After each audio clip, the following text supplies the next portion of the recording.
Un punto limpo móvil como este percorrerá os barrios e as parroquias de Pontevedra para facilitar a xestión de residuos á veciñanza. Trátase dun novo servizo que estará á súa disposición coa posta en funcionamento do novo contrato de residuos do municipio. Un servicio fundamental de pequenas cousas que non se van a levar a un punto limpio porque non ten sentido, pero que tampouco deberían meterse no contentor que recolla os restos non reciclables, non? Por exemplo, unha sartén.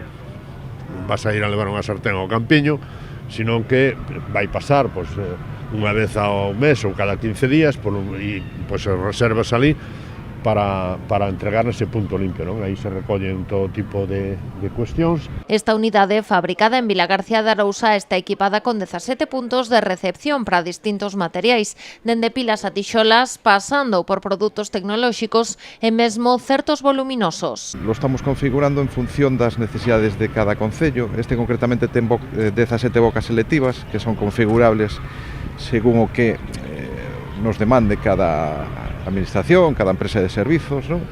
Desde aerosois e latas hasta obxectos metálicos de menase de cociña, tubos fluorescentes, hasta un largo etcétera, ¿no? O que aínda está por determinar é o calendario de rotación deste punto limpo móvil polos barrios e as parroquias pontevedresas. Vamos a negociar entre a empresa e o concello en que ubicación se vai a poñer e que días. No sitio onde se pon esa ubicación vai haber unha columna que explicará que é o que se recolle nese punto limpio e os días que vai a estar aí disponible.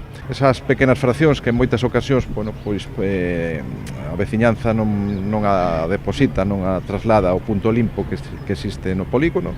Desta maneira, estamos acercando as parroquias e os barrios un servizo de proximidade e de comodidade ao mesmo tempo, non? Dende a empresa explican que puntos limpos móviles semellantes a este xa están operativos noutros concellos galegos con moi bons resultados, como é o caso de Vilagarcía ou Boiro.